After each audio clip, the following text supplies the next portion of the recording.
Hello students, आज हम अपना इनकम टैक्स का टॉपिक रिफंड ऑफ टैक्स करेंगे। सबसे पहले what is income tax refund. Income tax refund होता क्या है? ये क्या है? रीइंबर्समेंट है। किसके लिए? टैक्स पेयर के लिए। यानी कि जो इनकम टैक्स ऑफिसर है ना, वो क्या करेगा? रिफ़ंड करेगा अमाउंट को। किसको करेगा? टैक्स पेयर को। जब क्या है, उसने हाईयर टैक्स अमाउंट पे कर दिया है फाइनेंशियल ईयर में, जो क्या है उसकी टैक्स लायबिलिटी से कम बनता था। एक्चुअल में तो उसका टैक्स लायबिलिटी जो है कम बनती थी, लेकिन उसने जो टैक्स पे किया है वो हाईयर टैक्स पे कर दिया है। तो उसको क्या है, जो एक्सेस अमाउंट उसने पे किया है वो उस पर्सन को, टैक्स पेयर को रिफ़ंड मिलेगा।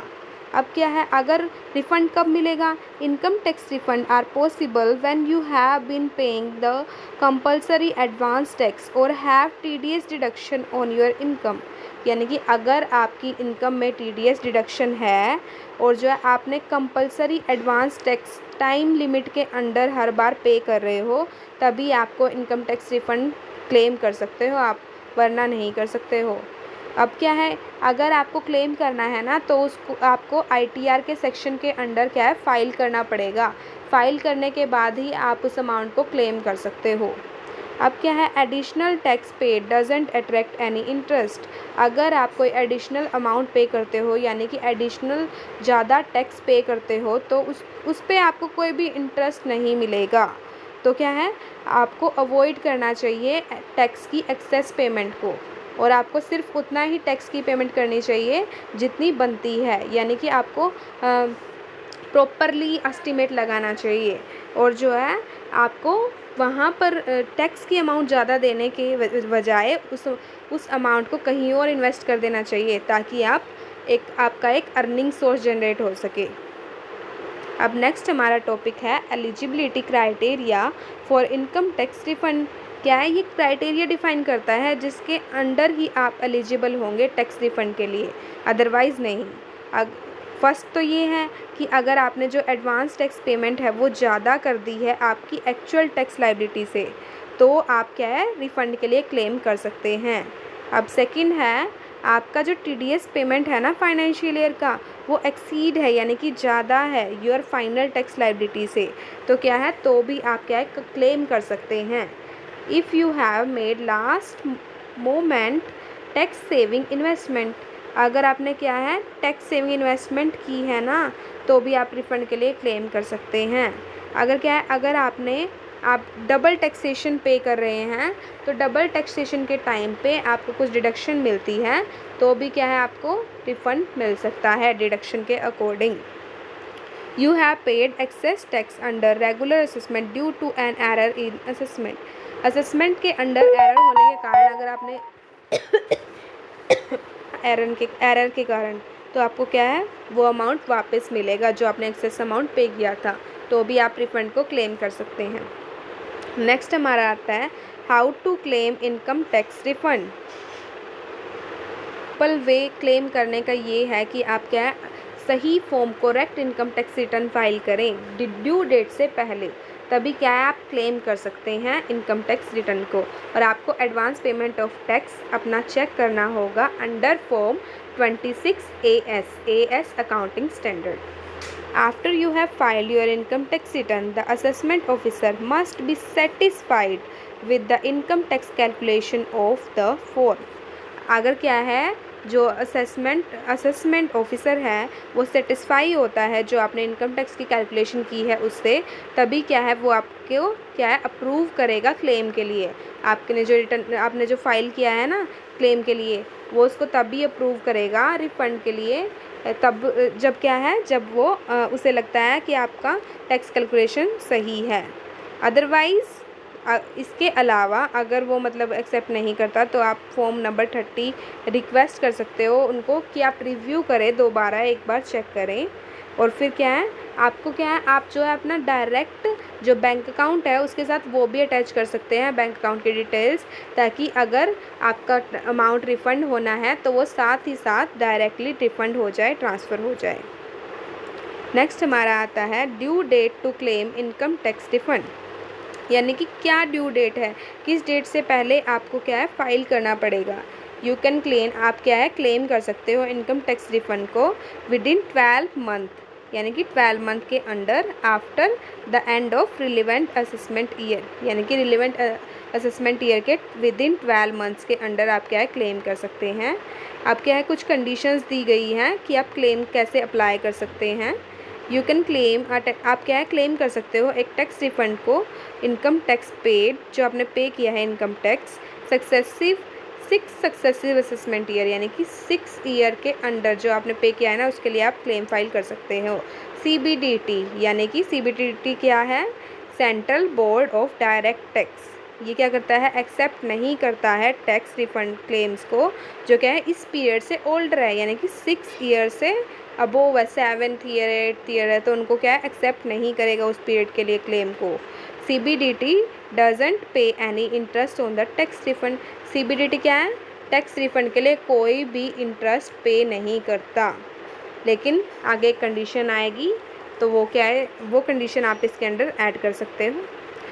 The officers may accept delayed tax refund claims if it requires verification, क्या है ऑफिसर क्या है एक्सेप्ट कर सकता है डिलेड टैक्स रिफंड की क्लेम्स के लिए जो एप्लीकेशन आती है उसको भी एक्सेप्ट कर सकता है और क्या रिफंड हो सकता है।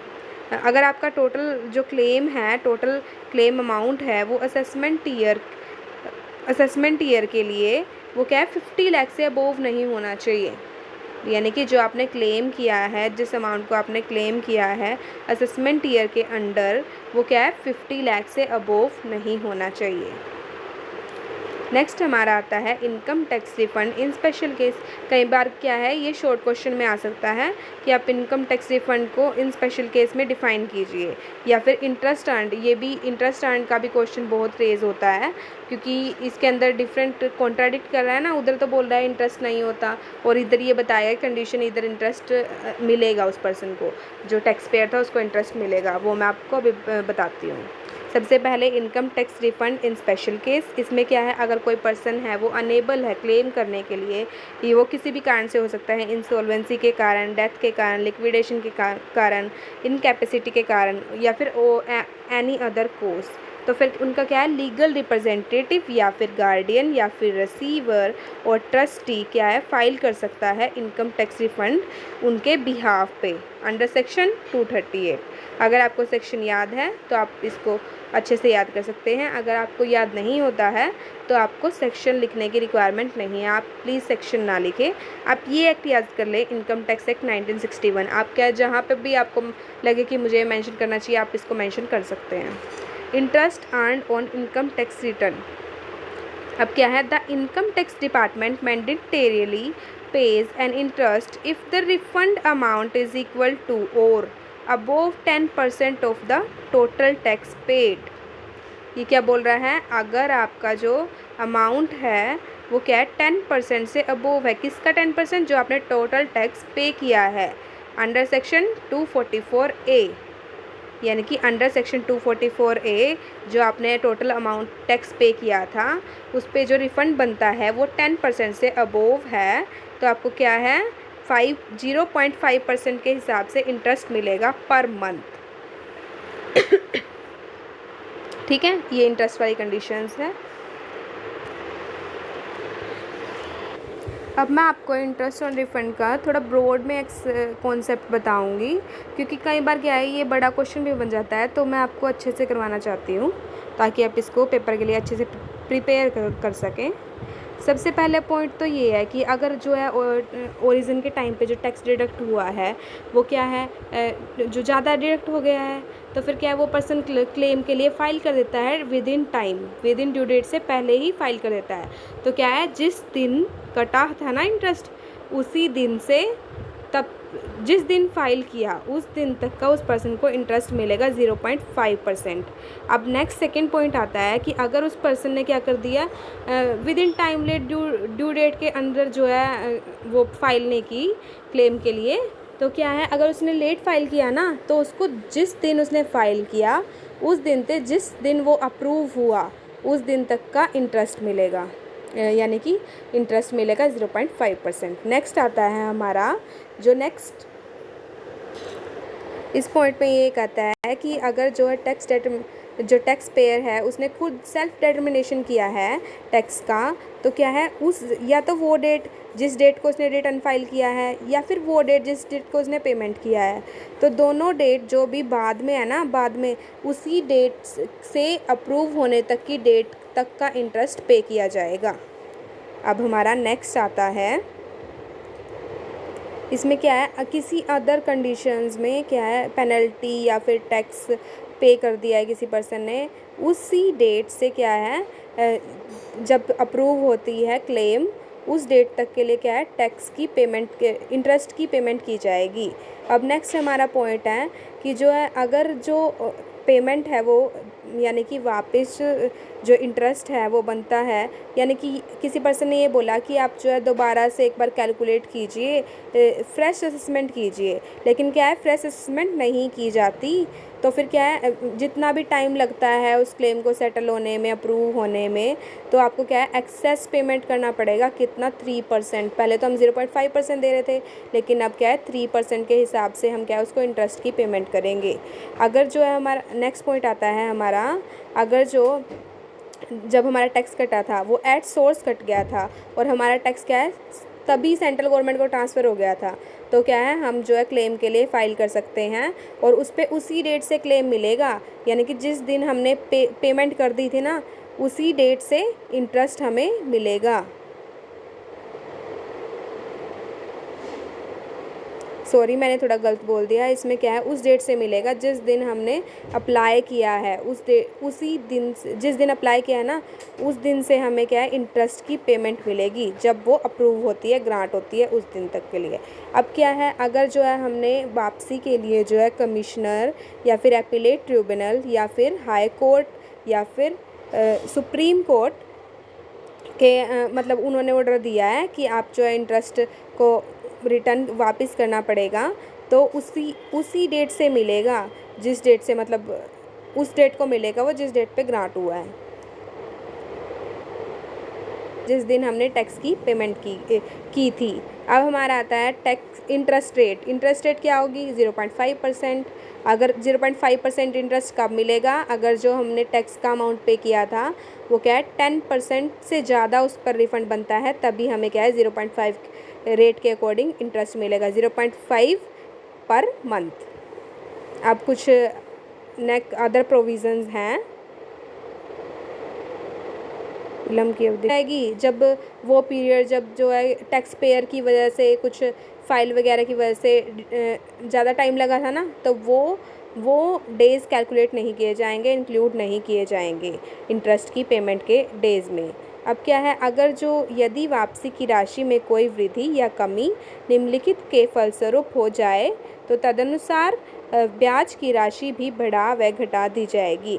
अगर इन सर्टेन रीजंस की वजह से क्या है जो हमारा इंटरेस्ट का अमाउंट या फिर हम जो रिफ़ंड का अमाउंट है वो कम ज़्यादा हो जाए, तो क्या है इंटरेस्ट का अमाउंट भी कम ज़्यादा हो जाएगा। अगर हमारा रिफ़ंड का अमाउंट कम होता है तो हमारा जो इंटरेस्ट का अमाउंट है वो भी कम हो जाएगा। ये तो ऑब्वियस सी बात है, इसमें कुछ ऐसा नहीं है जो याद करने जैसा है।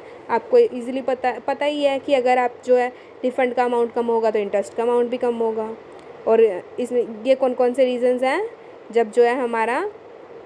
जब हमने क्या सबूत के आधार पर, पूछताछ के आधार पर कर निर्धारण होने से। सेकंड आता है सर्वोत्तम निर्णय कर निर्धारण होने से, या फिर पुनः कर निर्धारण होने से, दोबारा से हमने क्या है टैक्स को रिकैलकुलेट किया है, या फिर हम जब अपील करते हैं, और नेक्स्ट जब हम क्या है कोई एरर की वजह से हमें क्या है हमारा जो अमाउंट है वो ज़्यादा डिडक्ट होता है, या फिर किसी एग्रीमेंट कमीशन के ऑर्डर पर। अब क्या है set of refunds against tax remaining payable, इसका सेक्शन है 245। अब क्या है किसी पर्सन का रिफ़ंड बनता है लेकिन प्रीवियस ईयर में उसका जो टैक्स बनता था उसने अमाउंट कुछ पहले पेंडिंग है जो उसने पे नहीं की थी टैक्स की, तो क्या है उससे सेट ऑफ कर दिया जाएगा उसके रिफ़ंड को, यानी कि उसको रिफ़ंड का अमाउंट वापस नहीं किया जाएगा। जो टैक्स की अमाउंट उसने पहले पे नहीं की थी उस अमाउंट से उसको सेट ऑफ कर दिया जाएगा। अब नेक्स्ट हमारा आता है इंटरेस्ट ऑन एक्सेस रिफ़ंड।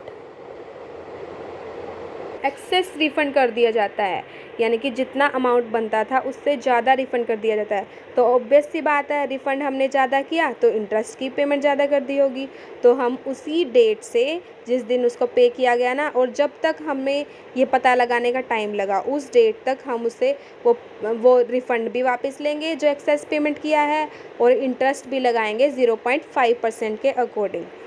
अब क्या है, हम एक इलस्ट्रेशन सोल्व कर लेते हैं। अगर आपको एग्ज़ाम में करना है या नहीं भी करना है इलस्ट्रेशन, तो क्या है, आपको एक अगर एग्ज़ाम्पल होगा तो आप अच्छे से समझ पाएंगे, और क्या है, ईज़ी हो जाएगा। अगर आपको पेपर में कोई भी एग्ज़ाम्पल दे देते हैं ना, तो वो बहुत इफ़ेक्टिव होता है और बहुत अच्छा लगता है। इससे क्या आपके मार्क्स जो है अच्छे आ सकते हैं, ज़्यादा मतलब अच्छे देगा वो को एग्ज़ामिनर मार्क्स। अब क्या है, mister A paid 17,000 at advance tax of assessment year 2021 and filed the return before the due date specified under section 139 subsection 1. The AO of the regular assessment determined the amount of tax 14,500 and issued the refund voucher on 20 November 2020. Compute the amount interest if any payable by the government to the Mr. A. अब इसमें question में क्या है कि mister A है, उसने advance tax की payment कर दी कितने की, 17,000 की, लेकिन जब उसका डिटरमाइन किया गया तो वो कितना बना, 14,500। तो अब इसको 17,000 में से 14,500 डिडक्ट करेंगे तो कितना आएगा, 2,500, यानी कि 2,500 उसने एक्सेस पेमेंट कर दी थी। अब इस पर इंटरेस्ट भी मिलेगा उसको, और इंटरेस्ट कितना बोला उसने, हमें क्या है, रेट तो हमें याद है 0.5%, वो रेट हमें याद ही करना पड़ेगा। जरूरी नहीं है कि क्वेश्चन में गिवन होगा, हमें क्या है वो रेट याद करके चलना पड़ेगा। उसने बोला 20 नवंबर 2020 को उसको ये अप्रूव हुआ कि मतलब उसने ज़्यादा पेमेंट कर दी थी और उसको रिफ़ंड होगा। अब तो फिर कब तक का इंटरेस्ट मिलेगा उसको, उसने कब पे किया था, यानी कि हम फर्स्ट स्टार्टिंग में ही पे कर देते हैं।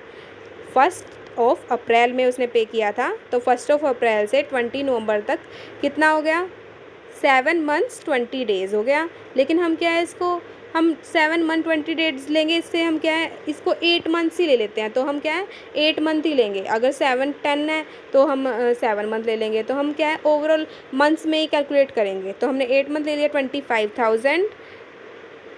2500 सॉरी गलत बोल दिया था, 2500 मल्टीप्लाई 8 मंथ्स मल्टीप्लाई 0.5%, हमारा जो इंटरेस्ट का अमाउंट है वो कितना आ जाएगा, 100, यानी कि उसको 100 रुपीज़ का इंटरेस्ट दिया जाएगा।